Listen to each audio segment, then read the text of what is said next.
Hola, espero que se encuentren muy bien. El día de hoy analizaremos otro tema muy importante, ¿sí? En el que analizaremos algunas estructuras importantes de las células eucariotas, así como de algunos tipos de transporte que se llevan a cabo en cada una de nuestras células. Entonces, pues el día de hoy analizaremos, pues obviamente, eh, las características más importantes de este tipo de células y lo seguiremos haciendo, ¿sí? Muchas gracias.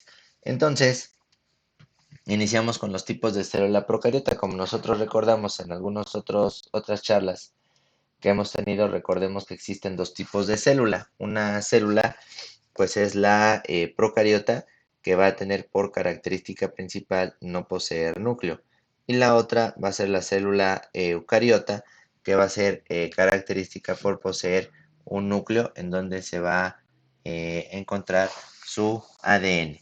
Entonces, bueno, pues iremoslos revisando cada uno de ellos para ir analizando lo más importante en cada una de estas células. Y bueno, pues el nombre de estas células de procariotas debe a su origen a las raíces pro, antes y carión núcleo. Este tipo de células se caracteriza a los organismos, ¿sí?, que actualmente integran los dominios arquea y eubacteria, que en general carecen de núcleo integrado y cuyo material genético se encuentra disperso en su citoplasma, formando su nucleoide. A los arqueas también son grupos de bacterias que son procariontes porque no tienen núcleo, ¿sí? Se les conoce como arqueobacterias y debido a las condiciones extremas de los medios en los que algunas especies viven, también son conocidas como extremófilas. Entonces, dentro del grupo de procariota tenemos a estas bacterias llamadas arqueas, que también van a ser conocidas como extremófilas, precisamente porque viven en lugares, pues obviamente muy complicados, muy complejos, ¿sí? Extremos en sal, extremos en temperatura, extremos en acidez, ambientes en donde solamente se encuentra metano, ambientes donde no existe oxígeno. Entonces, por eso también se conocen como extremófilas o en este caso también llamadas arqueas, ¿sí? Entonces ahí tenemos la situación. Entonces, células procariotas significa pro antes, carión que el núcleo. Y en este caso, pues tenemos también al dominio arquea y eubacteria. La eubacteria, pues son las procariontes o las eubacterias, las bacterias más recientes o las bacterias verdaderas. Y a las arqueas se les considera como, pues, organismos arcaicos, como su nombre lo menciona, y principalmente que van a sobrevivir o van a vivir en lugares de extrema eh, eh, pues condiciones de vida, ¿no? Son muy difíciles de poder explicar porque viven en lugares muy, pero muy, muy complicados, ¿no? ¿Cuál es la célula eucariota? Bueno, el nombre de estas células se forma de las raíces griegas eu, que significa verdadero, y carión, núcleo, es decir, que tienen un núcleo verdadero. Se caracterizan por tener un núcleo, ¿sí?, es decir, limitado por una membrana. Todos los seres vivos que forman los reinos del dominio Eucaria poseen este tipo de células: protista, fungi, plantae y animal. Y vamos a ir analizando algunas de estas características. Cuando nosotros nos referimos a un tipo de célula eucariota, como la que estamos viendo aquí en este momento, mencionamos que tiene un núcleo en donde se va a almacenar su información genética y es muy importante, ¿sí?, que lo reconozcamos y que no lo olvidemos. Y dentro de este gran grupo de eucariota, como podemos ver, posee una membrana celular, ¿sí?, un núcleo. Van a estar identificados cuatro tipos de superreinos, que en este caso serían los protistas, los fungi, plantae y animal. Como nosotros podemos ver en esta célula eucariota, encontramos que pues va a tener diferentes tipos de organelos celulares, como el retículo endoplasmático liso, la membrana celular plasmática, el aparato de Golgi, su citoesqueleto, pared celular, mitocondrias, retículo endoplasmático rugoso, el núcleo, lisosomas y citoplasma. Entonces, vemos que es una célula con múltiples organelos celulares, lo cual indica que tiene un alto grado de especialización. Y en este video analizaremos algunas de sus partes más importantes, así como funciones relevantes en su metabolismo. Bueno, aquí tenemos este organizador gráfico. La célula, recuerden que es la unidad anatómica fisiológica que da origen a todos los seres vivos. Es la más pequeña y la más básica, por decirlo así, la que le da la vida a los seres vivos. ¿Sí? Entonces recuerden, la célula es la unidad anatómica fisiológica que da origen a los seres vivos. Y se va a dividir en dos. La procariota, que carece de núcleo verdadero, y se encuentran en el dominio arquea, que son también conocidas como extremófilas, y el dominio eubacteria, ¿sí? Que son las bacterias, digámoslo así, pues verdaderas, ¿no? Del otro lado, en este organizador gráfico, tenemos a lo que es la eucariota, que tiene un núcleo verdadero y se encuentran en 4 grupos, que es el gran dominio eucarionte, que agrupa al reino protista, al reino fungi, al reino plantae y al reino animalia. Pues dentro del reino protista hablamos que se engloban a todos los organismos de manera general unicelulares, pero también a las algas, ¿sí? Que van a presentar características tanto de plantas como de vegetales, ya que estos organismos tienen la capacidad, o la mayoría, de poder hacer fotosíntesis. Algunos tienen cloroplastos,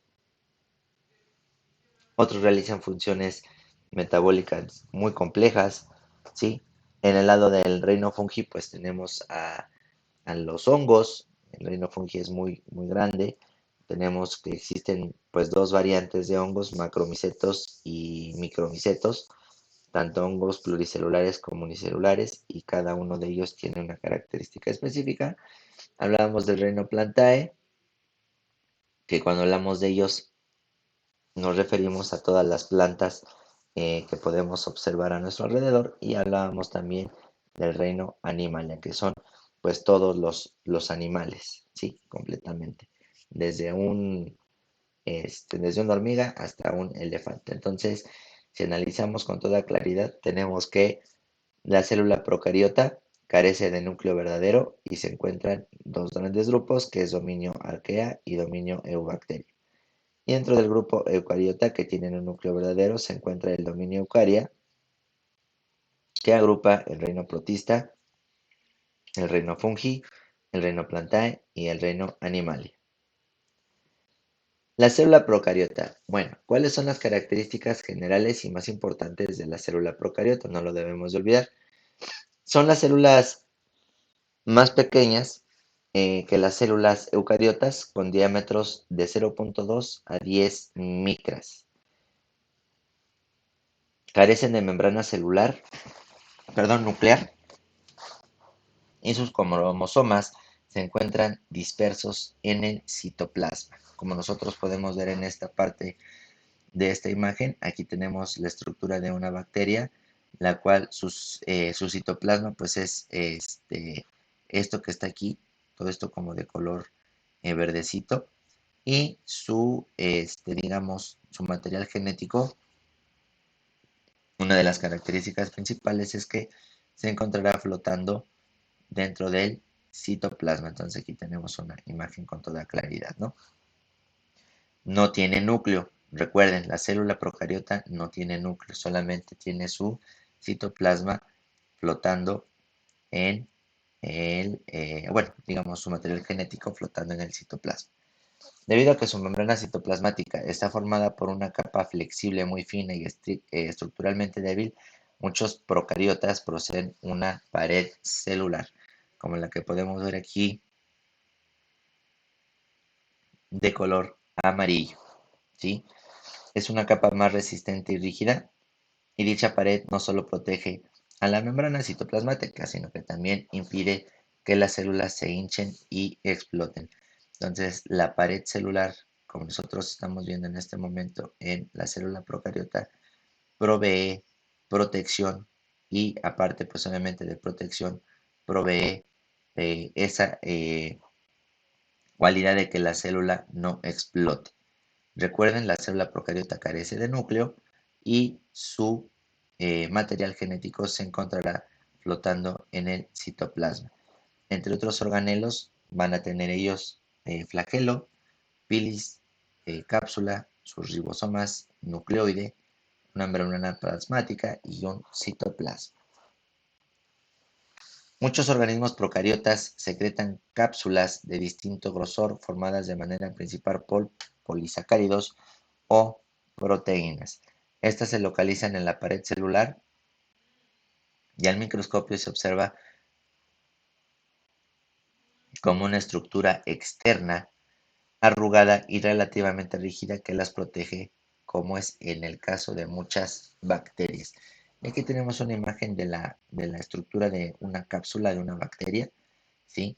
Se ve como si fuera, pues digámoslo así, rugosa, ¿sí? Un poco rara, en donde va a tener también unas estructuras llamadas pilus o pilis, que los iremos analizando más adelante, pero bueno, aquí vemos cómo está la cápsula, que es de color verde rugoso, bueno, puede ser de muchos colores, ¿no? Pero pues bueno, aquí la están ilustrando de color verde.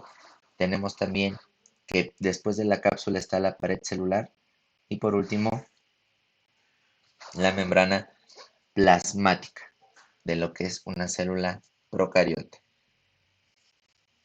Esta característica permite que las bacterias patógenas, las que causan enfermedades, puedan fijarse o adherirse a sus huéspedes. Además, las bacterias que poseen cápsula resisten mejor a los antibióticos y a las células que son defensas naturales de los organismos que atacan, como los glóbulos blancos.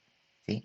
Entonces, bueno, pues aquí tenemos esta característica de la cápsula, ¿sí? De la propia bacteria, que en este caso sería esta que está aquí por fuerita, de color anaranjado. Esta cápsula les va a poder permitir adherirse a cualquier superficie que necesite adherirse la bacteria precisamente de su hospedero. Y por lo regular, las bacterias, eubacterias, por lo regular o algunas también son patógenas para el ser humano. Entonces, con eso tenemos que tener mucho cuidado y lo debemos de tener pues en mente, ¿sí? Entonces, volvemos a repetir, la funcionalidad de esta cápsula de la célula procariota, que pues bueno, es también que puedan adherirse o puedan fijarse a sus huéspedes y que pues obviamente pues les permitan eh, pegarse directamente a estas estructuras precisamente donde se tengan que adherir. ¿Vale? Volvemos a repetir, la célula procariota carece de un núcleo, tendrá un nucleoide, digamos su material genético estará flotando en el citoplasma, eh, tiene un flagelo, tiene su citoplasma, que es un coloide donde va a estar nadando pues, las estructuras, su cápsula que sirve para adherirse, ¿sí? Algunas estructuras, ¿sí? Y flagelos, membrana plasmática, ribosomas y mesosomas que iremos hablando más adelante.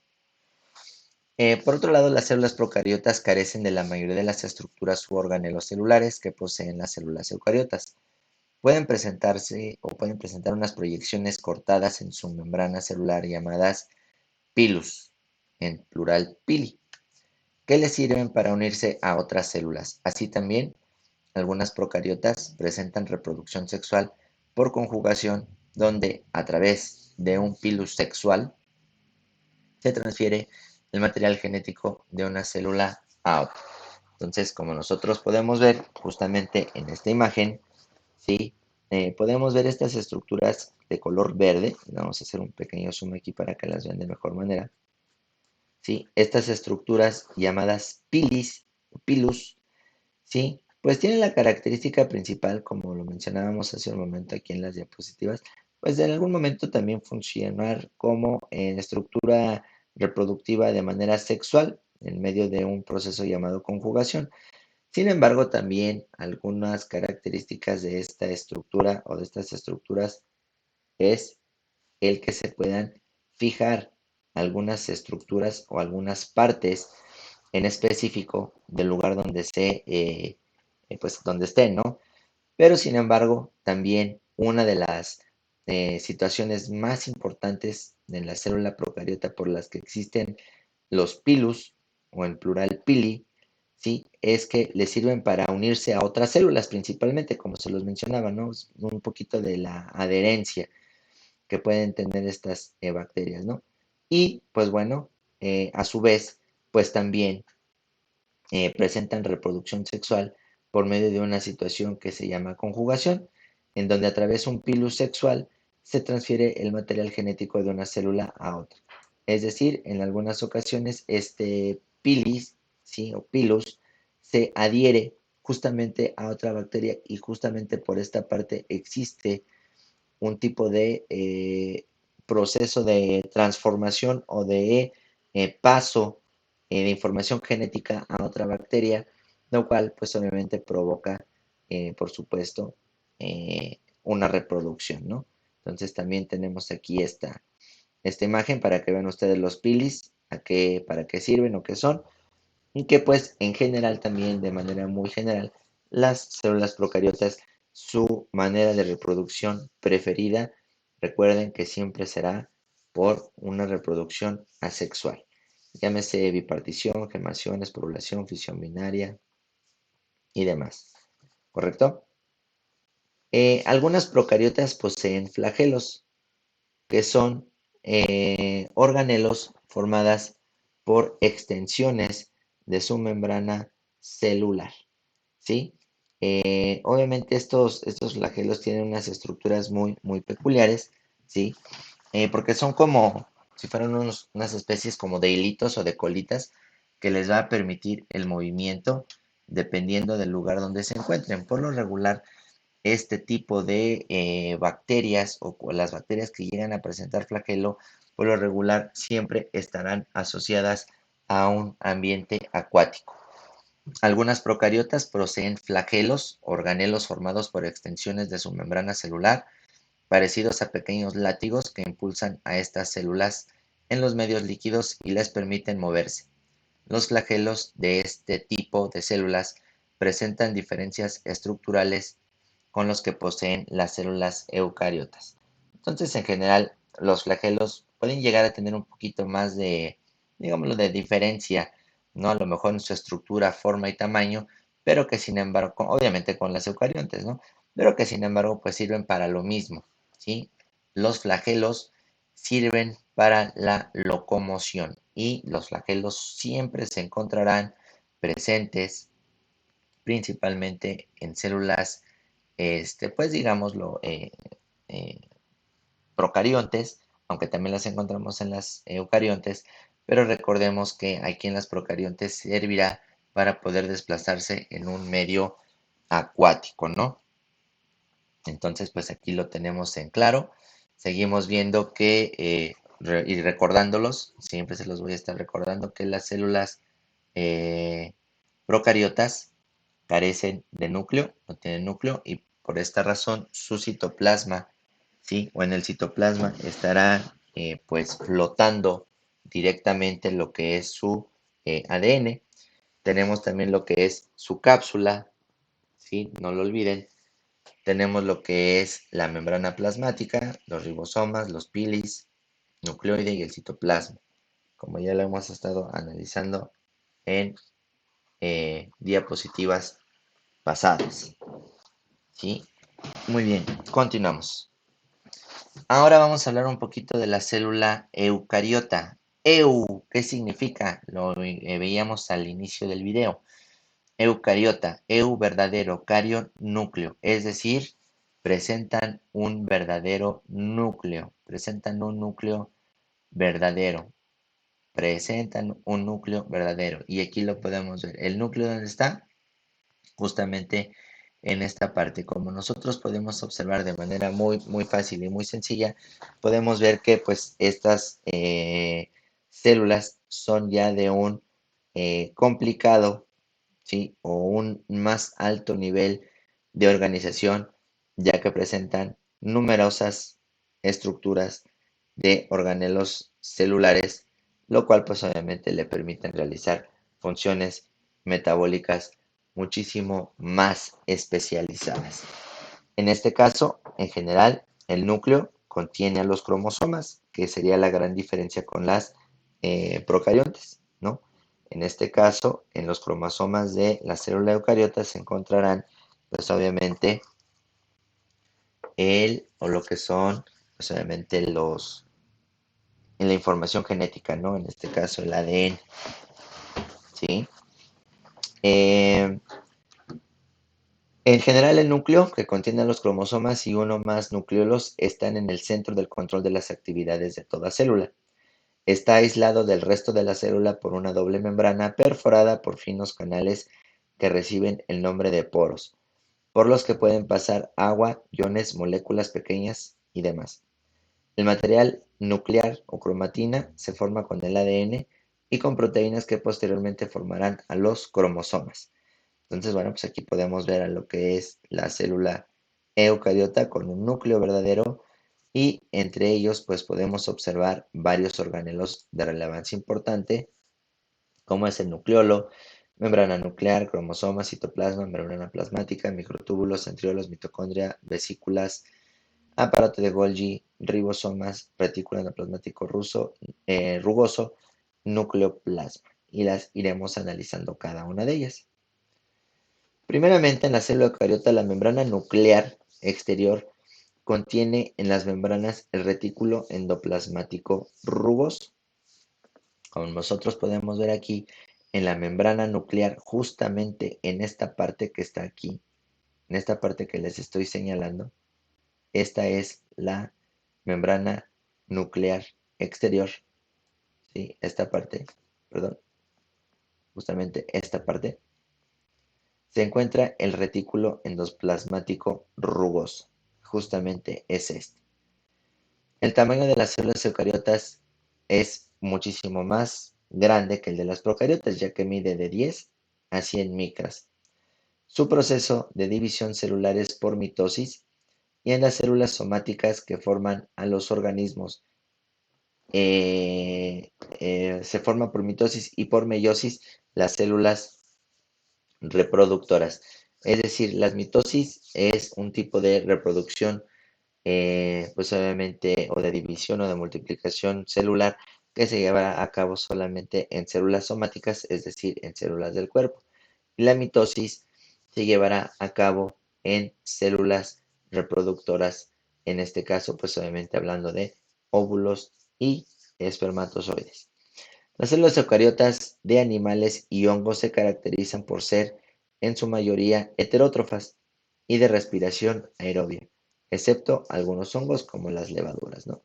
Entonces, bueno, en resumen, en esta diapositiva podemos ver que el retículo endoplasmático rugoso se encontrará, sí, precisamente fuera de la membrana nuclear del exterior del núcleo, vaya la redundancia, sí, se reproducirá por medio de un proceso llamado mitosis, ¿sí? Que es obviamente solamente las células del cuerpo y el otro será meiosis, que se llevará a cabo pues solamente en células de índole reproductiva como los espermatozoides y óvulos, ¿sí? La mayoría de las células eucariotas de animales y hongos se caracterizan por ser en su mayoría heterótrofas, es decir, que necesitan ir en busca de su alimento para poder sobrevivir. Y de respiración aerobia, lo que significa que necesitan oxígeno de manera indispensable para poder sobrevivir, en excepciones algunas como hongos y algunas levaduras. Las células eucariotas de plantas y protistas fotosintéticos, por ejemplo, como las algas, son autótrofas y de respiración aerobia. Es decir, algunos protistas, algunas algas son autótrofas, es decir, ellas elaboran su propio alimento.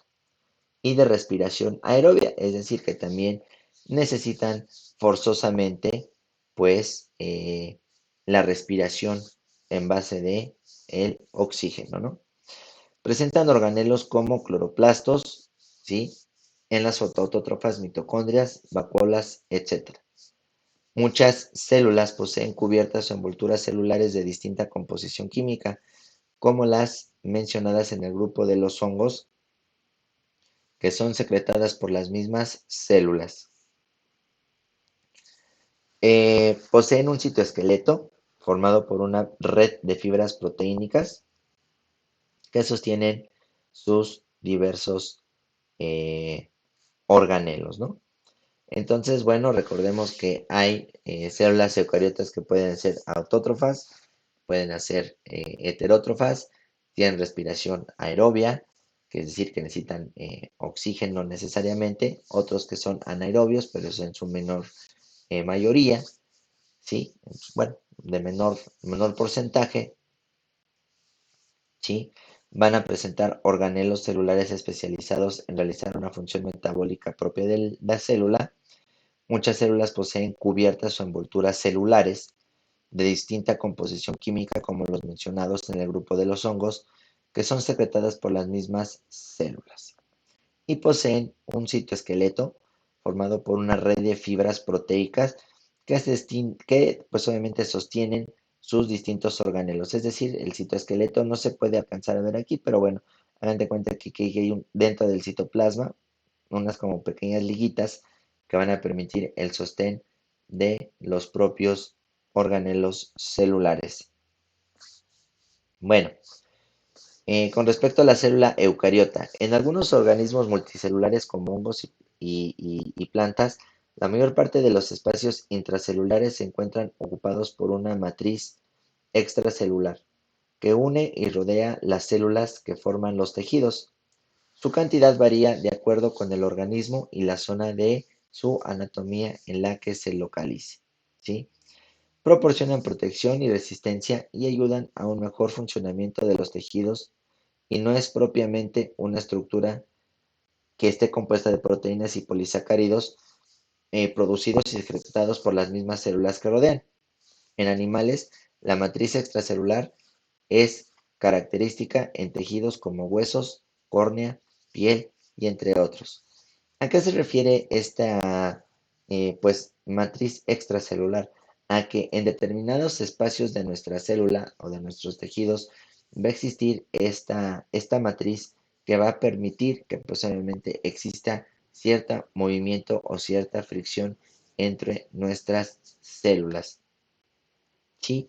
Y en animales la matriz extracelular es característica en tejidos como los huesos, córnea o piel, entre otros. Por otro lado tenemos a la cubierta, ¿sí? O envoltura de la pared celular. Es la capa que se localiza por encima de la membrana celular de algunos tipos de células como la membrana celulósica, pero obviamente siempre y cuando hablemos de las plantas, o la pared celular de los hongos o algunos protistas, entre otros. Como es de esperarse, en cada grupo su composición y características es o son diferentes. Aquí nosotros a lo mejor podríamos pensar que pues las células eucariotas, teniendo la idea que son animales, pues obviamente no deberían de presentar una pared celular, ¿no? Sin embargo, pues es muy importante recalcar que en algunos grupos como plantas y algunos protistas, la pared celular será sumamente importante para la planta o el protista porque les permitirá realizar funciones un poco distintas a las que realizaría una célula eucariota animal, ya que viven en otro ambiente. Por lo regular, los protistas son de origen acuático y pues los hongos tienen diferentes formas de nutrición y de degradación de la materia, lo cual les tiene que inferir o proporcionar pues diversas formas de poder acabar de proteger a su propia célula para que pues puedan sobrevivir. La mayoría de las células de los organismos superiores forman tejidos en los que, de acuerdo a sus funciones, ¿sí? Las células adquieren características de células especializadas, como se observa en las células de la piel, hueso, sangre, músculos y sobre todo en las neuronas que integran el sistema nervioso. Bueno, ¿a qué se refiere aquí? Bueno, pues les explico. Una célula eucariota en conjunto, ¿sí? En conjunto forman estructuras sumamente especializadas, ¿sí? En este caso forman piel, huesos, tejido estriado, liso, cardíaco, nervioso, ¿sí? Y que son muy, pero muy importantes, ¿no? Por ejemplo, aquí tenemos la imagen de lo que es un hueso y qué es lo que se produce en cada parte del hueso, ¿no? Por ejemplo, en la médula ósea, ¿qué es lo que tenemos que se forma? Lo primero que se van a formar son glóbulos rojos. En la célula, en la médula ósea, de igual manera, existen unas estructuras llamadas glóbulos blancos, los cuales se van a encargar de producir linfocitos, monocitos, eosinófilos, basófilos y neutrófilos. A su vez, también formarán lo que son plaquetas, ¿sí? Entonces, el conjunto de diversas o de diversos tipos de células eucariotas, ordenadas, por supuesto, y clasificadas en la función, en la forma que nosotros necesitamos, nos va a dar como resultado o nos dará lugar precisamente un tipo de tejido sumamente especializado, como por ejemplo el hueso, y que el hueso dará lugar a diferentes funciones o estructuras también muy, pero muy relevantes, ¿no? En este caso, pues hablábamos de los glóbulos rojos, los glóbulos blancos hablamos de los linfocitos, monocitos, eosinófilos, basófilos y neutrófilos. En este caso también tenemos plaquetas. Cada uno de ellos tiene una función muy, muy en específica. De manera general, los glóbulos rojos permitirán el transporte de oxígeno a todas las partes del cuerpo. De manera general, los glóbulos blancos actuarán como defensas ante diversos tipos de patógenos en nuestro cuerpo y las plaquetas servirán principalmente para la coagulación y defensa y protección de nuestro cuerpo, ¿sí? Entonces, pues bueno, un conjunto de numerosas células eucariotas, ¿sí? Dará lugar a un tejido especializado, lo cual derivará, pues, en músculo, en hueso, en tejido nervioso, tejido epitelial y demás, ¿vale? Ok, con respecto a la célula eucariota igual. En los organismos pluricelulares, ¿sí? La diferenciación de cada tipo de célula está determinada por la regulación de la expresión genética. A medida que la diferenciación o especialización aumenta, la capacidad de la célula para realizar otras funciones disminuye, razón por la que todas las células en un organismo pluricelular son dependientes unas de otras. Es decir, las células eucariotas, sí, en nuestro cuerpo, en la de cualquier otro organismo o animal, son entes, digámoslo así, que se manejan de manera autónoma. Ellas mismas tienen que velar por su nutrición, por su mantener un equilibrio homeostático constante, por mantener, pues obviamente también sus niveles de oxígeno, de azúcar, de glucosa, de diferentes moléculas en un nivel adecuado. Por eso es que se considera que cada una de las células eucariotas que pues nosotros conocemos o tenemos pues son sumamente especializadas y trabajan arduamente de manera individual. Entonces, pues, bueno, aquí tenemos la situación por la que estábamos comentando, ¿no? En este caso, hacemos el énfasis con respecto a lo que es la neurona.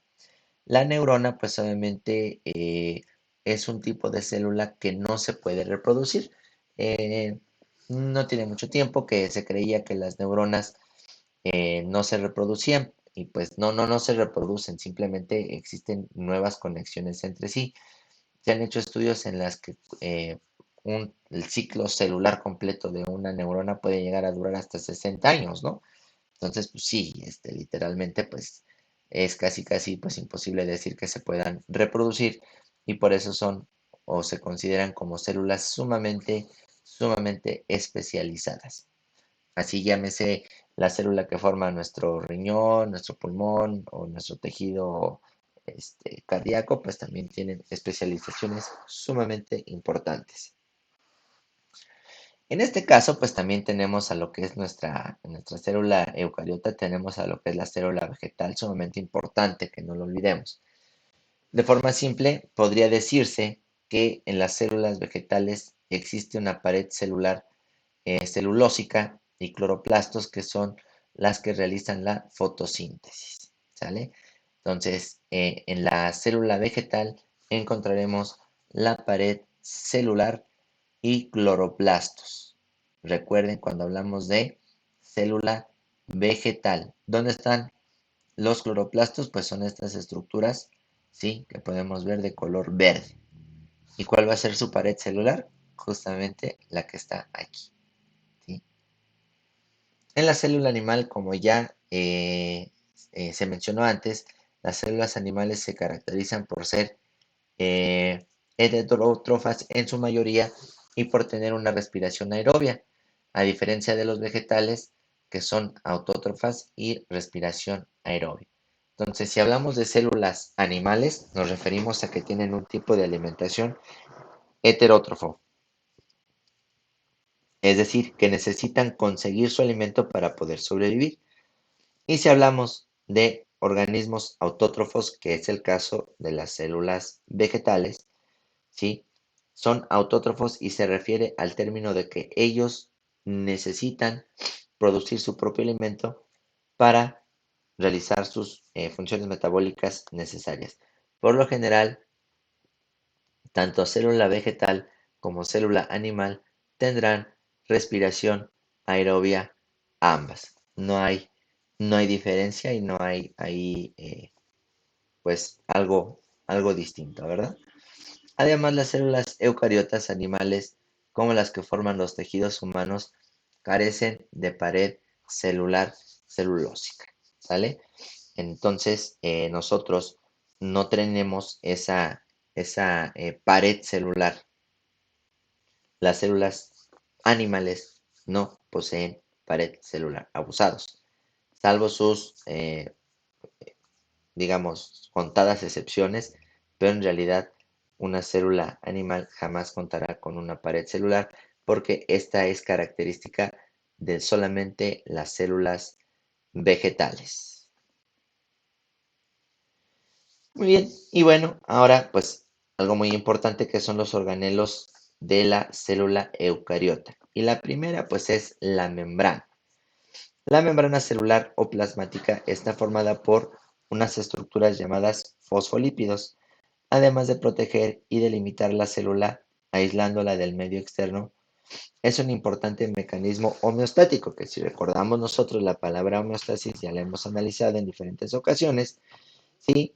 Controla y regula el paso de sustancias que entran o salen de la célula, ya sea por ósmosis, por endocitosis o por transporte, que puede ser pasivo o activo. Más adelante los explicaremos con más calma. Además, las membranas celulares son muy importantes en la estructura de los distintos organelos, como el retículo endoplasmático, lo mismo que el rugoso, el aparato de Golgi, los lisosomas, el núcleo, las mitocondrias, los plastos, las vacuolas y los distintos tipos de vesículas. Muy bien, aquí lo más importante que reconocer para que a ustedes no se les olvide cuál es la importancia de la membrana. La membrana será una capa semipermeable que permitirá la entrada y la salida de diversas sustancias desde el exterior al interior de la célula y viceversa, con la finalidad de mantener un mecanismo homeostático constante que le permita a la célula poder sobrevivir. En otras palabras, la membrana también funciona como, digámoslo así, puerta de entrada y de salida que le permitirá a las células realizar sus funciones vitales. y obviamente también se conoce a la membrana como una membrana semipermeable altamente selectiva, ya que ella va a permitir la entrada o la salida de las sustancias dependiendo de las necesidades de la propia célula. Bueno, tenemos también el citoplasma, ¿sí? El citoplasma es la segunda de las tres partes fundamentales que integran las células, ¿no? Se trata de un coloide en el que se encuentran los componentes químicos y estructurales necesarios para la integración de los distintos componentes celulares, puesto que se localizan, ¿sí? Eh, entre la membrana celular y la membrana nuclear. El citoplasma de las células eucariotas se encuentran proteínas estructurales que forman microfilamentos y microtúbulos que originan una especie de red proteínica llamada citoesqueleto, que es un organelo necesario para mantener la forma de la célula, así como para el sostén de los abundantes sistemas de membranas celulares de algunos organelos. Entonces, ¿qué es el citoplasma? El citoplasma es una característica muy importante de las células pues, vegetales y animales y también obviamente de procariontes, en el que este también conocido coloide, también conocido como citosol, pero pues mejor llamado como citoplasma, estará conformado de diferentes proteínas y azúcares que le conferirán al interior de la célula esa capacidad de los organelos que van a tener de poder, pues digamos, disponerse en distintas formas o en distintas estructuras dentro de la célula, pero sin que existan choques o daños entre los organelos celulares. Este organelo pues es muy importante también para la comunicación intracelular, ya que pues bueno, dentro del citoplasma también existen viajes de algunas hormonas, proteínas, aminoácidos importantes que la célula puede ocupar para su propio metabolismo. Entonces, recordemos que el citoplasma, también conocido como citosol, tendrá una estructura en forma coloidal que le permitirá a la célula albergar a la mayoría de sus organelos celulares para realizar sus funciones metabólicas necesarias, ¿sí? Y también, pues obviamente, como lo mencionaba la diapositiva, el citoplasma de las células eucariotas se encuentran proteínas estructurales que forman microfilamentos y microtúbulos que originan una especie de red proteínica muy importante llamada citoesqueleto, que es un organelo necesario para mantener la forma de la célula, así como para el sostén de los abundantes sistemas de membranas celulares de algunos organelos. Y ahí tenemos una imagen. Ustedes se pueden percatar que el citoplasma en esta célula está pues caracterizado de color, pues digámoslo, gris, un poquito gris azul. Toda esta parte, sí, será el citoplasma. Las proteínas estructurales del citoplasma también dan origen a estructuras como el uso acromático y los centriolos, que aparecen durante la división celular. En algunas células, los microtúbulos y filamentos también forman organelos de movimiento como los cilios y flagelos. El citoplasma también de igual manera representa un medio favorable para que las estructuras subcelulares que contienen realicen sus funciones como si fueran los órganos de la célula, por lo que se les ha dado el nombre de organoides u organelos celulares, aunque también se les conoce como organitos u orgánulos, que se forman a expensas de macromoléculas organizadas. Entonces, bueno, pues en el citoplasma se crearán también estas estructuras llamadas importantes, llamadas uso acromático, las cuales pues proporcionarán esta estructura, esta aparición de unas estructuras llamadas centriolos que aparecerán durante la división celular y también presentan un medio favorable para que las estructuras subcelulares que contienen realicen sus funciones como si fueran los órganos de la propia célula, por lo que se les ha dado el nombre de organoides u organelos celulares, como la mitocondria, cloroplasto, ribosomas, ¿sí? Retículo endoplasmático liso, rugoso, que iremos analizando más adelante, y que se forman a expensas de macromoléculas organizadas. Bueno, ¿qué es el núcleo? El núcleo es la tercera estructura fundamental de las células procariotas. Fue descubierto en 1831 por Robert Brown, ¿sí? Quien lo definió como un corpúsculo o corpúsculo, ¿sí? Constante dentro de la célula. Por lo general, el núcleo tiene forma esférica u ovoide y se localiza en el seno del citoplasma y está limitado por la membrana nuclear o carioteca. El interior del propio núcleo contiene los ácidos nucleicos y el juego nuclear o carioplasma, donde yacen uno o más cuerpecillos esféricos llamados nucleolos. Y fíjense bien, aquí tenemos una estructura de lo que es el núcleo, que solo estará presente, como bien lo mencionamos, en célula eucariota. Recuerden esto, por favor. El núcleo solo estará presente en célula eucariota y estará conformada por una envoltura nuclear, pues bueno, lo que es la cromatina, el cromosoma, el nucleolo, nucleoplasma y demás estructuras internas que, como le mencionábamos en diapositivas pasadas, será el centro de función o de organización, o pues también es el centro de los organelos celulares, ¿no? Porque pues es la que coordina o es el que coordina todas las funciones, ¿no? Podríamos hablar incluso de que pues también se puede conocer como si fuera el cerebro de la propia célula, ¿no? Porque es una de las partes más importantes que va a, pues obviamente, a coordinar todas estas cuestiones.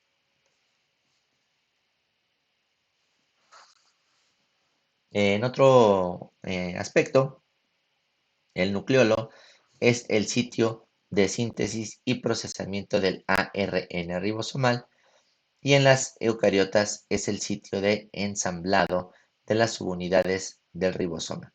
Además, en él están presentes algunas proteínas y el ADN con genes que codifican el ARN ribosomal. En su caso, el carioplasma o nucleoplasma es el coloide dentro del núcleo que cumple funciones análogas al citoplasma, con el que tiene continuidad a través de los poros de la membrana nuclear. Si nosotros nos damos cuenta, justamente aquí, en esta imagen, podemos ver que dentro del núcleo celular se encontrarán los cromosomas, ¿sí? Y que obviamente, pues, serán también parte de la información genética de la célula eucariota. Tienen un núcleo, que lo mencionábamos hace un momento, el nucleolo, que es el sitio de síntesis y procesamiento del ARN ribosomal, y en las eucariotas es el sitio del ensamblado de las subunidades del ribosoma. Además, en él están presentes algunas proteínas y el ADN con genes que codifican el ARN ribosomal, ¿vale? También tenemos otra parte que es muy importante, ya lo habíamos mencionado, que es el citoesqueleto, que está formada por un grupo complejo de estructuras citoplásmicas integradas por proteínas filamentosas. Gracias a estas proteínas, el citoesqueleto funciona como si fuera el esqueleto y los músculos de las células eucariotas, ya que además de dar y mantener forma celular, participa en el sostén y organización de los sistemas de membranas de los organelos celulares. Al inicio de la charla ya lo habíamos mencionado, en el cual pues obviamente este citoesqueleto formará pequeñas estructuras como si fueran, pues digámoslo así, para que lo entiendan, como si fueran unas pequeñas varillas dentro de, pues obviamente la célula, la cual le dará soporte y sostén a el citoplasma para que en el mismo pues se encuentren también diferentes organelos celulares, perdón, que van a realizar funciones metabólicas muy en específico.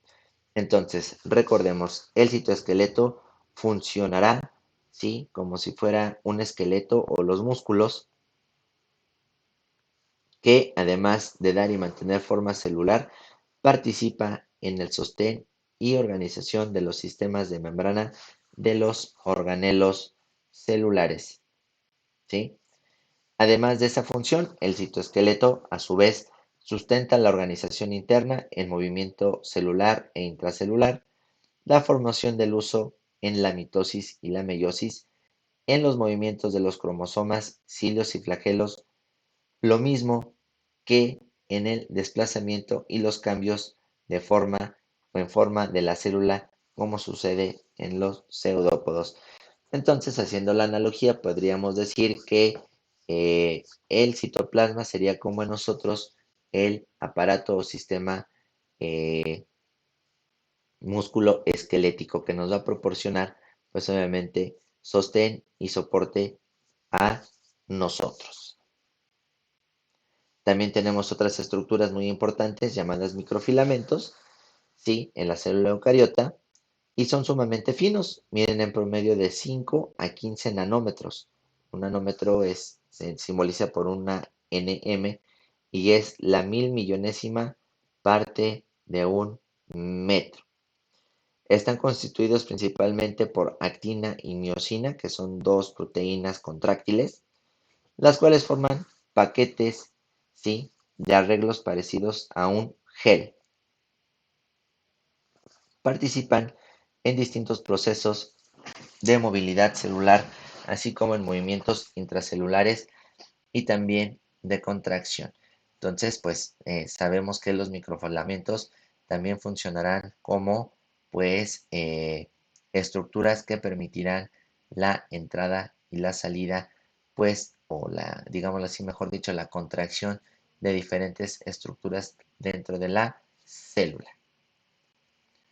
Por otro lado, también tenemos a los microtúbulos, que estas microestructuras tienen forma de cilindros huecos con un diámetro de unos 25 nanómetros. Participan sobre todo en los movimientos de las estructuras y en la organización interna de la célula. Por ejemplo, intervienen en la formación del aparato mitótico durante la mitosis y la meiosis, el movimiento de los cromosomas, el movimiento de los hilos y flagelos, así como el transporte intracelular.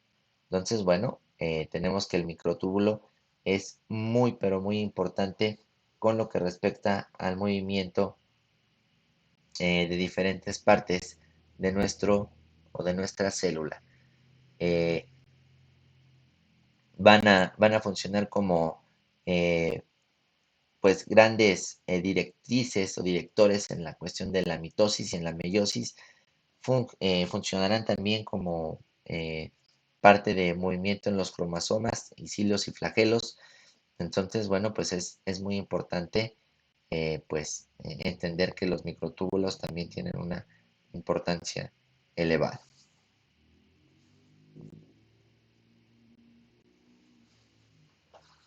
Tenemos los filamentos intermedios. Son las estructuras más estables del citoesqueleto. Tienen en promedio un diámetro de 8 a 12 nanómetros de ancho. Químicamente están formados por distintas proteínas como queratina, desminas o bimentinas, entre otras. Este tipo de filamentos son comunes en las células muertas expuestas a tensiones mecánicas, por ejemplo, en las uñas, las garras, los cuernos y el pelo. Entonces, los filamentos intermedios son estructuras proteicas importantes que sirven para hacer, pues, hasta cierto punto, estructuras eh, ajenas a la piel que tengan un poco de fuerza, ¿sí? Como las uñas, las garras, los cuernos y el pelo, para que tengan un poquito de mayor consistencia. Por otro lado, tenemos otras estructuras muy importantes, que son los llamados centriolos, y en general los centriolos Son dos pequeños orgánulos de estructura cilíndrica formada por 9 túbulos, hechos de 3 microtúbulos cada uno, sin microtúbulos en el centro y de longitud variable según las distintas especies. En las células vegetales no se han encontrado centriolos y, aunque se relacionan con la formación del uso acromático, está en duda si desempeñan algún papel en estas células, ¿no? Entonces, los centriolos son dos pequeños orgánulos de estructura cilíndrica formada por 9 túbulos, ¿sí? sin, eh, sin microtúbulos en el centro y de longitud variable según las distancias, ¿no? Los centriolos, ¿para qué van a funcionar? Bueno, los centriolos servirán precisamente en la formación del uso acromático, que es una serie de proteínas especializadas que se encontrarán directamente asociadas a poder, digámoslo así, separar a la célula para iniciar el proceso de división celular. Ya habíamos platicado de lo que era la cubierta o envoltura o pared celular. Es la capa que se localiza por encima de la membrana celular y de muchos tipos de células. Por ejemplo, las de plantas, hongos y algunos protistas y las bacterias, aunque en cada grupo su composición y características sean diferentes. En hongos y bacterias, su cubierta es secretada por la misma célula y sirve de soporte y protección como muestra en las bacterias patógenas que atacan a los seres humanos y sirve para que no sean ingeridas por los glóbulos blancos, ya que son células que actúan como defensas naturales del organismo atacado. Entonces, perdón,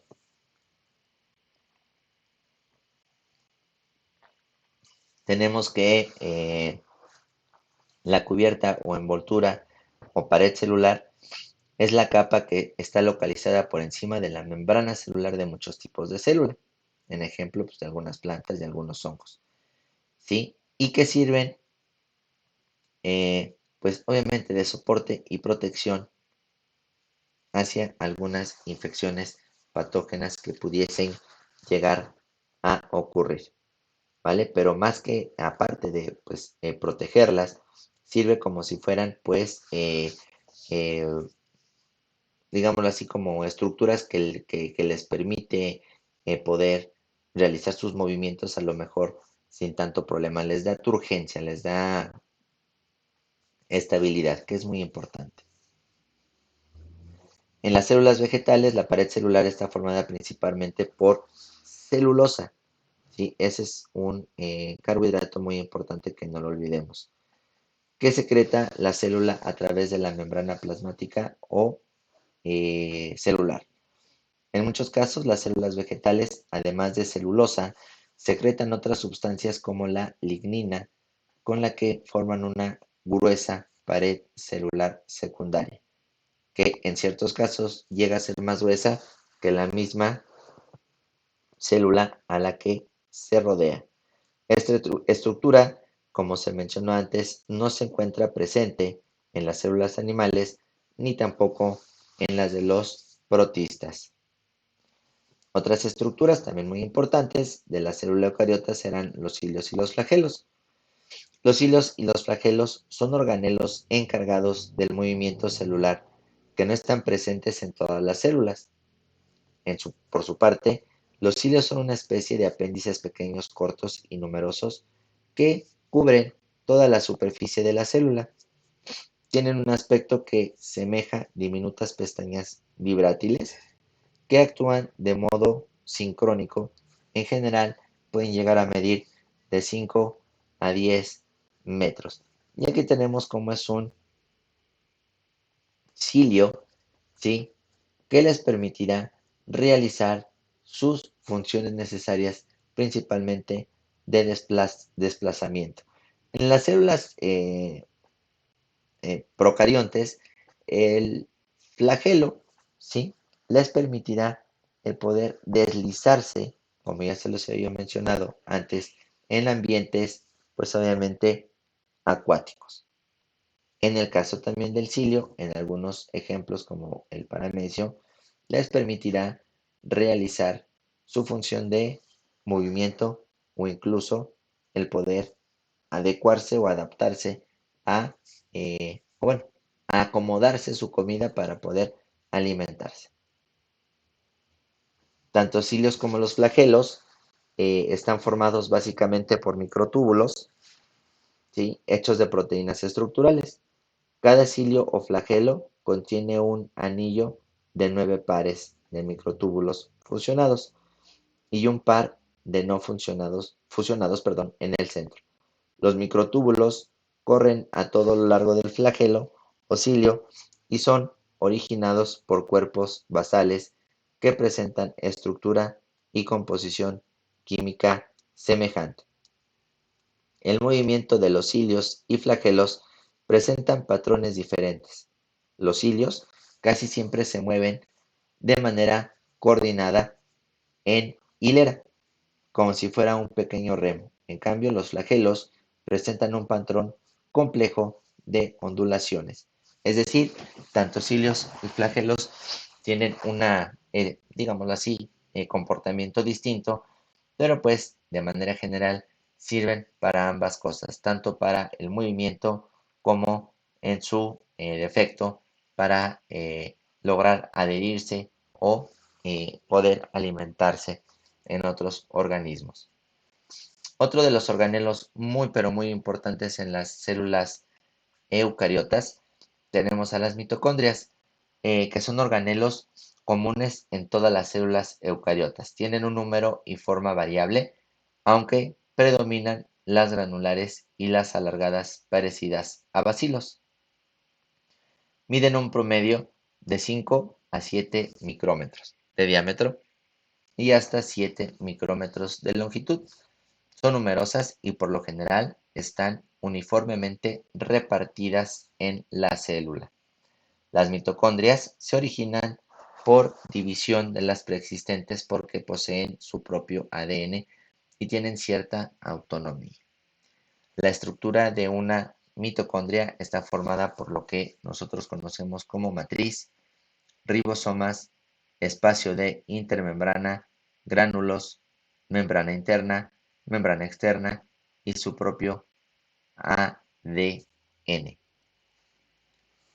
En este caso, las mitocondrias presentan gran parte del metabolismo celular y su función es muy compleja, pues son los centros generadores de energía de la célula, resultado de las complejas reacciones químicas que se reproducen durante la respiración aerobia. En las mitocondrias se lleva a cabo la síntesis de adenosín trifosfato, que es la sustancia en la que la célula almacena su energía.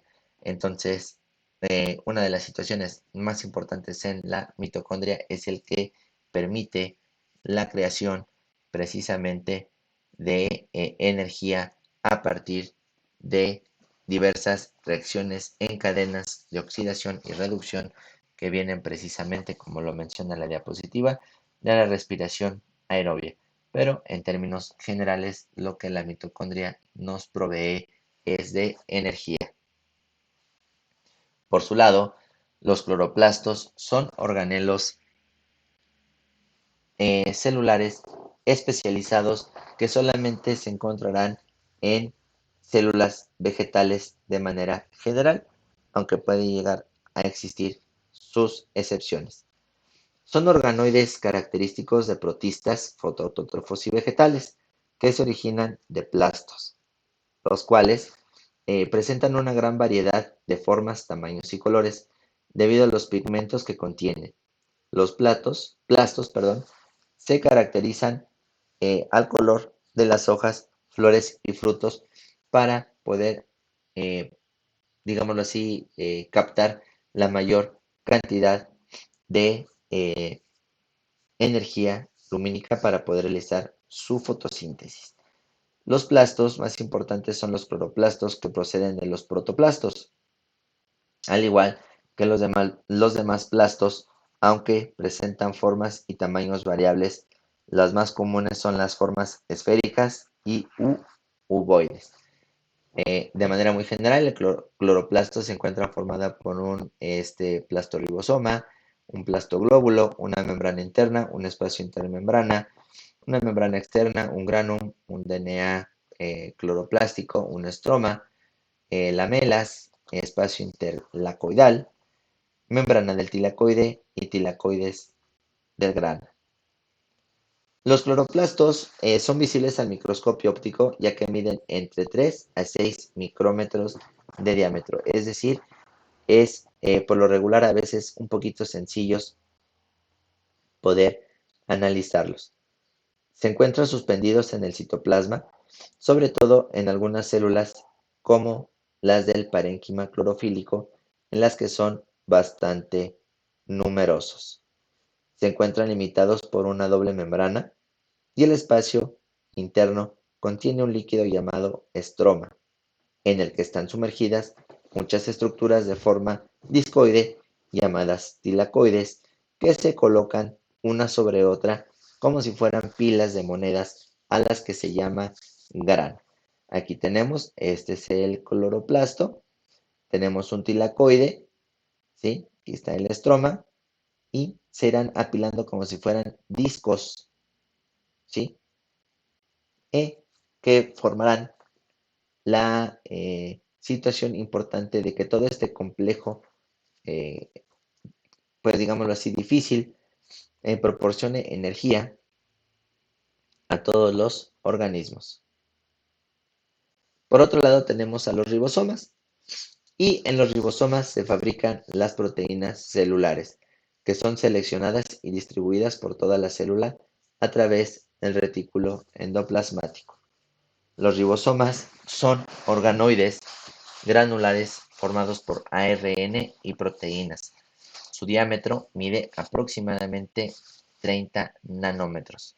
Entonces, que quede súper claro, en los ribosomas se forman las proteínas celulares que son seleccionadas y distribuidas por toda la célula a través del retículo endoplasmático.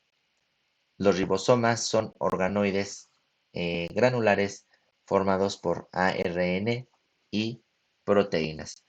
Su diámetro mide aproximadamente 30 nanómetros. Pues aquí tenemos la estructura de cómo es un ARN, bueno, es una ARN, pero este es un ribosoma. Sí, es la subunidad grande del ribosoma, su subunidad pequeña. Aquí entra un aminoácido, ¿sí? Y de este lado entra el ARN mensajero y el ARN de transferencia, sale por este lado y lo que da como resultado es una instrucción en forma de aminoácido. Los ribosomas pueden encontrarse solos en el citoplasma o unidos a las membranas del retículo endoplasmático, que es donde son funcionales y les dan el aspecto granuloso. Con frecuencia forman pequeños grupos que reciben el nombre de poliribosomas o polisomas. Otro de los organelos sumamente importantes es el retículo endoplasmático y este se divide en retículo endoplasmático liso y retículo endoplasmático rugoso. ¿Sí? Se han encontrado dos tipos de retículo endoplasmático, el liso y el rugoso. ¿Sí? El liso es que no tiene ribosomas y el granuloso o rugoso es porque está asociado a diversos ribosomas que también se encuentran limitados por una envoltura membranosa. El retículo endoplasmático se encarga del transporte y distribución de las biomoléculas elaboradas por la célula. En el rugoso se fabrican las proteínas, en función en la que participan conjuntamente los ribosomas, mientras que las membranas del liso están relacionadas a la síntesis de lípidos, es decir, esteroides, y en algunas células este organelo también almacena calcio. ¿Sí? Entonces, aquí abusados. Cuando nosotros hablamos de retículo endoplasmático en general, hablamos de un una serie de sacos aplanados o sacos, digámoslo así, como que ordenaditos, que van a ir por la membrana exterior del núcleo. Tiene que tener una conexión muy buena o muy amplia, ¿sí? Con lo que es el núcleo y la membrana nuclear. Cuando hablamos del retículo endoplasmático rugoso, sí, como lo está diciendo, es el que tiene ribosomas y los ribosomas producen proteínas, pues es por ende entender o tratar de, pues, que nos quede claro que el retículo endoplasmático rugoso producirá proteínas y el retículo endoplasmático liso provocará o eh, almacenará o producirá lípidos, en este caso esteroides, como lo menciona también la diapositiva. En algunas otras células este organelo también almacena calcio. Aquí podemos ver que este es el núcleo, retículo endoplasmático rugoso que produce proteínas, el retículo endoplasmático liso que produce obviamente grasas, en este caso algunos esteroides.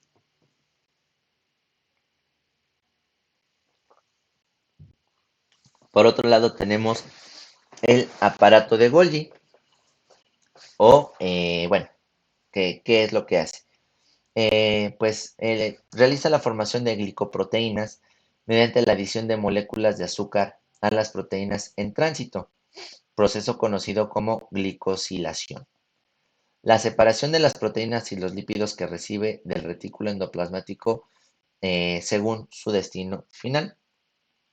Y la creación de vesículas, ya sea para empacar las secreciones que recibe del retículo endoplasmático, de modo que pueda ser expulsado de la célula mediante la exocitosis o bien para empacar enzimas digestivas que originan los lisosomas. En este caso, pues bueno, primero que nada, una de las funciones más importantes del aparato de Golgi es la formación de glicoproteínas, ¿sí? Mediante la adición de moléculas de azúcar a las proteínas en tránsito, proceso conocido como glicosilación. Después tenemos a la separación de las proteínas y los lípidos que recibe del retículo endoplásmico según su destino final. Y una de las funciones más importantes es la creación de vesículas que sirven para empacar precisamente las secreciones recibidas del retículo endoplasmático, ¿sí? Ya sea en modo de proteína o en modo de, digámoslo así, grasa, ¿sí? Para que posteriormente, por un proceso de exocitosis, sea liberado del interior de la célula. Muy bien, a todo esto tenemos que existen en las células pues dos tipos de transporte. Estos transportes van a servir precisamente para sacar o meter alguna molécula de interés biológico para la propia célula, como lo hablábamos al inicio de nuestra presentación. Cuando hablábamos ahí un poquito de la membrana, recordábamos que la membrana decíamos que era una membrana altamente selectiva o semipermeable selectiva, porque ella iba a ser la que permitiría la entrada o la salida de cuestiones en específico de la propia célula, ¿no? Entonces tenemos dos tipos de transporte, el transporte activo y el transporte pasivo. En términos generales, cuando nos referimos al transporte pasivo en la cuestión celular, es el que no necesita gasto de energía. ¿Cuál es ese gasto de energía? Gasto de adenosín trifosfato. Y el transporte pasivo se divide en difusión simple y difusión facilitada. En la difusión simple, ¿sí? Eh, por ejemplo, hay partículas, por ejemplo, del dióxido de carbono que no necesitan el gasto energético para poder ser ingresadas a la propia célula. En la difusión facilitada, ¿sí? tenemos que existen moléculas de interés o moléculas de interés biológico que de una u otra manera podrán entrar a la célula sin tanto problema. Y por otro lado tendremos la difusión facilitada, que es por medio de que los canales de la propia membrana, ¿sí?, ingresen iones necesarios para la comunicación intercelular de nuestras células, vaya la redundancia, ¿no? En este caso, recordemos que el ion sodio y el ion potasio son sumamente importantes en las comunicaciones que se establecerán de manera intracelular. Y bueno, tenemos también que existe el transporte pasivo, ¿sí?, que se divide bueno, en tres, ¿no? De acuerdo a los gradientes de concentración. Recordemos que el transporte pasivo es el que no necesita del gasto energético. Y bueno, el transporte pasivo en la membrana celular se puede diferir o puede entenderse de acuerdo a los gradientes de concentración del medio. El medio hipotónico menos concentrado que la célula, por ejemplo, tiene turgencia y se hincha y puede estallar. Después tenemos el medio isotónico, igual de concentrado que la célula, no hay alteración celular. Y el hipertónico es la plasmólisis, es que pierde agua y puede morir. ¿Sí? Muy bien. Y por su diferencia, aquí hablando del transporte activo, será un transporte que necesita el gasto de energía para poder realizar cualquier función, y la energía que el propio transporte activo va a necesitar es el famosísimo adenosín trifosfato, como el que podemos ver justamente aquí.